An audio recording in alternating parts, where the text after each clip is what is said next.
Well, guys, while Russell is finishing getting set up, I might start with our bios and introduction. I'm so glad you are here for our last two sessions of the day. Woo! I think these are going to be really great sessions. When we get a chance to pick what we want to do with session chairs, I always put my name down for the ones that I think are going to be the best sessions that I want to hear because it guarantees them in the room. And I was really excited when I saw these two sessions, when I read the descriptions. So, Russell Dornan is going to talk first, and he's going to be talking about sleep stories, which is, as it says, crowdsourcing a patchwork of meaningful stories online and in person. Russell is web editor at the Wellcome collection and looks after their website, blog, and social media channels. He's responsible for commissioning and editing digital content and for developing digital projects related to exhibitions and other work carried out at Wellcome collection. Russell is particularly interested in using Instagram and audience participation in creative or unexpected ways. Thank you very much. So two things firstly. I've got a conference cough, which is perfectly timed for this presentation. And also, I know it's the penultimate day of the conference and it's 4 o'clock, so if you want to have a sleep, that's fine, because that's what my presentation's kind of about. I just ask that you tell me about it afterwards so that I can record it. So I'm going to tell you about one of our participatory projects that we did at Wellcome Collection in detail. But before that, I'll give you just a bit of background about Wellcome Collection and an overview of some of the other participatory projects that we've done in the past. So as I say, I work at Wellcome Collection, and we're a medical museum in central London. We're still known as a hidden gem by some, which is strange, because since we opened in 2007, we've had more and more visitors coming each year. We're financially and politically independent, so although we're quite a small museum in some ways, in terms of our financial capabilities and that kind of thing, we're actually, we're quite considerable. We market ourselves as a free destination for the incurably curious. And what we do is we use medicine, art, and science to explore what it means to be human. And so this, the theme of this year's conference was really spoke to me for that reason. And because we explore the human condition, it makes perfect sense for us when we have exhibitions or whatever our themes might be to explore those themes with our audiences and our visitors, as they are usually human beings themselves, and so that helps inform us and what we're doing. It also means that we can get different voices on those themes, so it's not just a museum or an institutional voice talking about something. So just to run through some of our past projects, this was for the A to Z of the Human Condition, which was an exhibition that we had a few years ago. Half of the gallery was made up of our historical objects from our collection, which represented one of 26 themes. So there was a theme for each letter of the alphabet, basically. On the other side of the gallery, there were activities for visitors to take part in. So writing down stories, drawing pictures, marking their height on the wall, recording their voices, all sorts of different things. 5 of the themes, though, were social media calls to action. So this is one of them. The letter S in the exhibition stood for skin art. And we asked people to take photos of their tattoos, use our hashtag #HumanSkin, which is a lovely hashtag, and we printed, we wanted them to submit to Instagram, and then we printed them off and put them in this photo album. For the letter U, which stood for urban living, we asked people to take photographs that represent how we live in close proximity with each other and in very high numbers, using the hashtag #HumanSardines. Those, again, were printed out and put on shelves in the gallery so visitors could see them too. In the last example from this project, the letter I stood for individuality. We asked people to take a photo of themselves in a very flattering mirror in the gallery. And again, those photos were printed out and then pinned on the board beside it.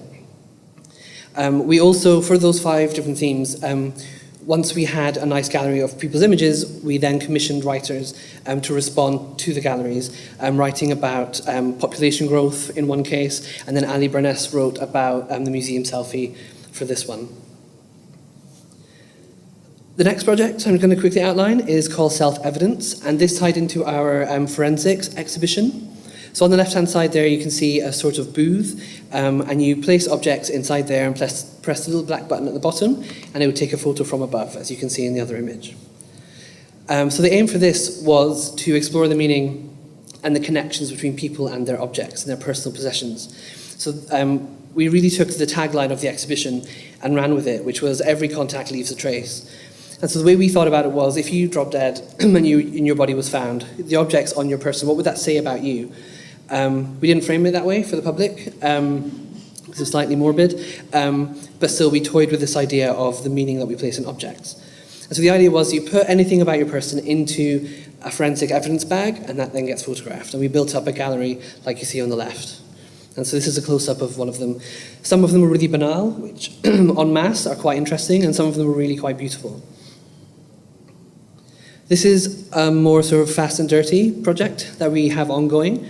So in our Medicine Man exhibition, which shows Henry Wellcome's collections of medical artifacts and things relating to human health, it's just 9 clipboards stuck on a wall in the gallery. The top 3 contain the calls to action and the hashtag, and what we want basically to know is how our objects in that gallery make our visitors feel. So by using the hashtag Museum Feels, we want them to say, this object makes me feel something. So this is one of my favourite ones. On the left, the visitor has taken a photo of our black cat good luck charm, carried by a soldier in World War I, and she's posted with it a photo of her grandfather's good luck charm. Excuse me. And she's written that this object makes her feel lucky that her granddad survived. And so that's a gift for a social media manager, I think. We also have anti-masturbation things in that gallery, and we get a lot of comments about Museum Feels for that too. And then the penultimate example I'm going to give is during our redevelopment project, when we didn't have much going on in the museum, but we still wanted to pique people's curiosity and keep them interested, we asked them weird questions, basically, on Twitter and in the gallery, such as, what's the weirdest thing you've ingested? And then from the responses, our very talented front-of-house illustrator person picked their favourite responses and illustrated them like this. And here's another example too. And we have a lot of these, and some of them are really, really, really good. But I can link people up to that if they want to afterwards. Finally, this was before my time, but during our death exhibition, we asked people to tell us about an object that they connect strongly with death. So again, it could be quite morbid, but that's kind of what we're about in some ways. But actually, these stories were incredibly powerful and really quite beautiful. And again, they're all online for people to see. So I'm here to talk to you in more detail about sleep stories. Hopefully those previous examples will have shown that we really like our audience to weigh in on the topics that we're exploring and to get some kind of input from them so that we can do something meaningful with it and give it back to them. And this is probably the most involved project that we've done that for. So the concept of sleep stories was to be a digital project to tie in with our States of Mind exhibition, which closed a few weeks ago. And we decided to focus on people's sleep experiences. So States of Mind, the exhibition, focuses on the edges of consciousness. So what is consciousness? Synesthesia, anesthesia, quite weighty, hard to talk about topics, especially in 140 characters. But it also focused on sleep paralysis and sleepwalking. And so we thought sleeping was the way in probably for our audience. It's the most tangible and relatable topic, and I'm sure everyone has a story about sleep, whether it's you or your partner or someone you know. So that's what we focused on. So we wanted, again, to give our audience a voice, and we wanted, again, to express the stories in an unusual way. So we'd done a lot with, take a photograph and we'll do something with it, or give us a story and we'll get it illustrated in some way. So we thought this time, tell us something and we'll embroider it in a quilt. Why not do something just a little bit different? So collaboration was a big part of this project. I sit in the digital content team, and it was me and one of my colleagues in comms that sat down together, brainstormed ideas, and came up with this together. We then approached the events, one of our events coordinators, because we felt if we want people to sit down and do some embroidery and really do something quite meaningful, we really need to run some sort of stitch and bitch events or similar. So we worked with the events coordinator to hire an external facilitator, someone who could draw those stories out and who could bring meaning to these sorts of conversations, as well as someone who could make a really beautiful quilt. And then finally, of course, without our audience and our visitors, we wouldn't be able to have created the quilt at all. St Mungo's is a homeless charity in London who we work with. We brought the project to them a few times. We felt that the community there would have some really fascinating stories to share, and they're not the type of people who would have I guess they wouldn't have the time or the inclination necessarily to come into our museum, so we thought we'd bring it to them. We can see what kind of stories they have to share. So how do we collect the stories? So this is a digital project, and even I forget that it's a digital project sometimes, after the many hours I spent embroidering. But so it started off with, let's collect stories online. So with our website and social media, as well as people visiting in person who would actually be doing the embroidery. So this is a really horrible slide, but on the left-hand side is a screen grab of our webpage, as it was when we were doing this project. And so the webpage gave a little bit of background about the project, why we were doing it, what we were trying to get out of it. And then we gave people a whole range of ways of getting involved. So they could email us their story, they could tweet it, Instagram it, there was a web form they could submit anonymously. And then we also added an image gallery of works in progress to inspire them and to give them an idea of what we were doing. I would also say that some of these were added throughout the project. We didn't start off with all of these different ways, but as the submissions were quite low to begin with, we wanted to give people more options. I'll talk about that a bit more later. So this is what we were actually trying to do.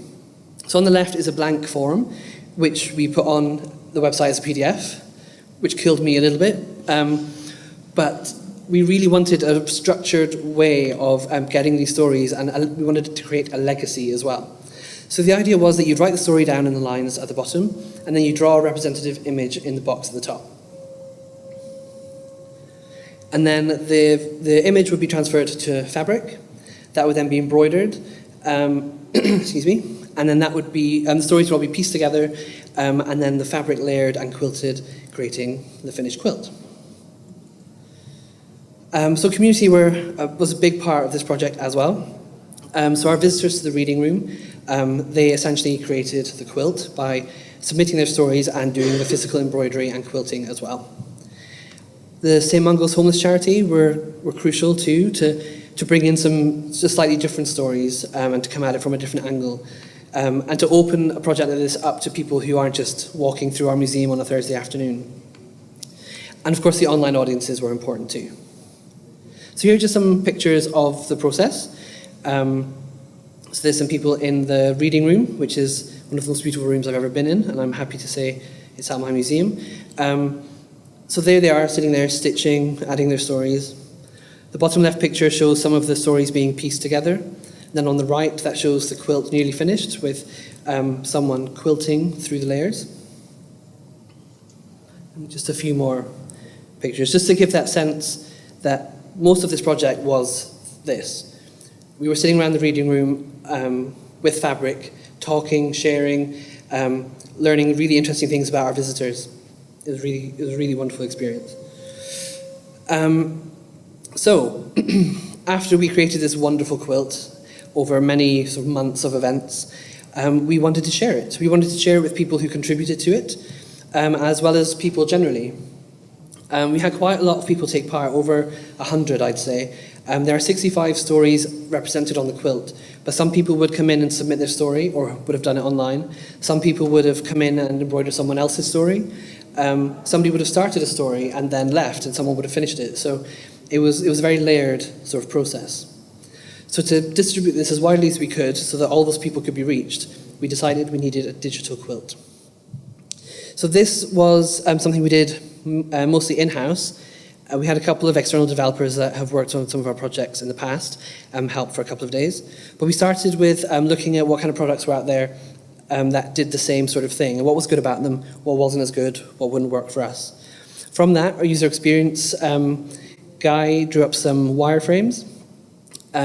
We also worked, the digital side of this was done in an agile way, so we had regular stand-ups, and it was mainly, it was a very fast process. The digital thing was created in about 3 days, which I'll talk about more in a second. So then we had mock-ups done, which were constantly fed back to you. A picture of the whole quilt was printed out, and I numbered all the pieces and created a spreadsheet with all the stories to make sure that the respective stories were matched up with the correct pieces and so on. And then we ended up with our digital quilt. So this is a short video demo of it. You can access it now. There's a link at the end of my presentation. It looks best on mobile anyway. I'm going to press play and see if it works. So here we go. So you have the title of the story with the caption. You can click through and cycle through the different stories. They're in no particular order. You can then close the caption and cycle through and just see the title, so you can see the patches a bit more clearly. You can click and drag, so you can pan across the quilt and have a look at anything you want. If you click on a patch, it auto-rotates to the right way up. And yeah, it's got deep zoom, so you can get right in and see the individual stitches, and it's IIIF as well, which was important for us. So that just gives you a quick idea of our digital quilt. And I'm just going to talk about some of our challenges. So what was quite interesting to me was that the online submissions were quite slow in coming, and in the end we didn't get that many at all. The reason I find that quite interesting, because on one hand it's quite obvious. We were asking people to do an awful lot. We were asking them to ideally go to our website, download a PDF, print the PDF out, fill it out, take a photo, and then send it to us. That's why throughout the project we then eventually just fill out this form online, just type it in, or just send us a tweet, or however you want to get it to us, just do it. So I understood why maybe the submissions were low. What was particularly interesting though is that the response to the project online was the best we've ever had. And people were tweeting off their own backs spontaneously about how fantastic they thought it was, how excited they were to see the quilt, how excited they were to contribute, and they couldn't wait to take part. And it was all really lovely until none of them did. And so I think that's something that we need to take on board for our next projects. If we have something that people are really, really excited about and really interested in, but that's not enough to get them to contribute, something that we need to think about, as I say.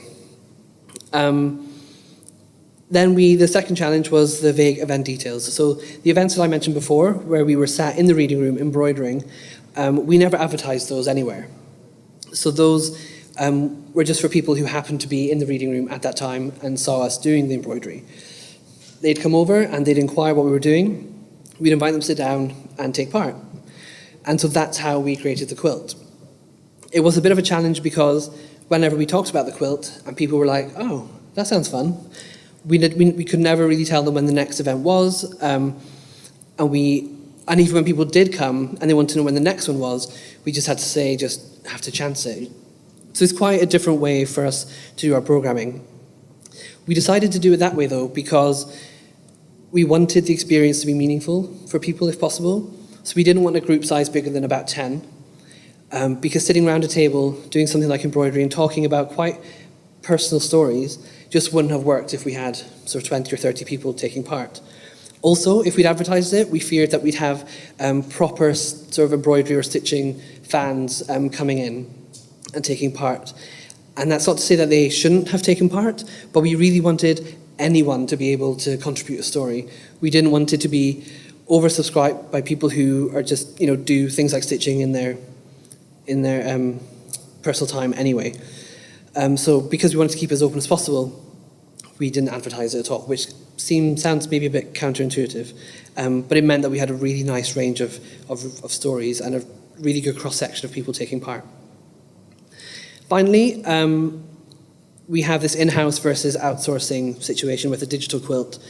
When I was at Museums on the Web earlier this year, and I think they're here again exhibiting, I can't remember their name now. They do the image, basically what we've done here, with the images that you can sort of swipe through and it captions them. I thought, that's brilliant, we'll do that. But it was decided to do it internally instead for various sort of organizational reasons.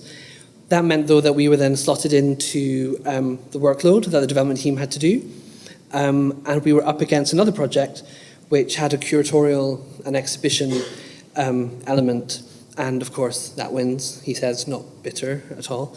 And so the annoying thing for me was that I really wanted to get this project out while the exhibition it links to was still ongoing. All too often our social media or digital projects manifest after the exhibition that they're based on closes. I'm glad to say that we did get this out. in time for the exhibition. We had a full 5 days of promoting this while the exhibition was still on. So I think if I could have done anything differently, I would have pushed to have outsourced it completely and maybe had it for a few months before the exhibition ended. But at the same time, I'm really impressed with what the team was able to do in quite a short space of time. So this is the link to the digital quilt. I do encourage you to have a look at it. It's quite a nice, it's very simple, but it is quite a nice thing. The other thing I want to stress is that it's an MVP, it's a minimum viable product. We have audio recordings of visitor stories, the filled out cards, some of which I showed you earlier. We have all of those are digitized.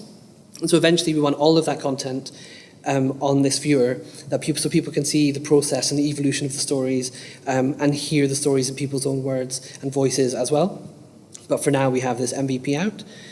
And also just something that I kept forgetting was that this is a digital project, and yet I was able to spend many hours embroidering, sitting around, listening to some really fascinating stories. And the last thing I want to say is probably the highlight for me was when we donated the finished quilt to the homeless charity, and when we took it there and they were hanging it on the wall, one of the women who took part in the project, she was a homeless refugee from Somalia, she came over all excited seeing the quilt, and then when she saw her piece had been included, she got quite emotional and she had a little cry. And I thought, God, that's so weird. It's just like a social media project. And yet it's touched someone in a really nice way. So that's it. Thank you very much.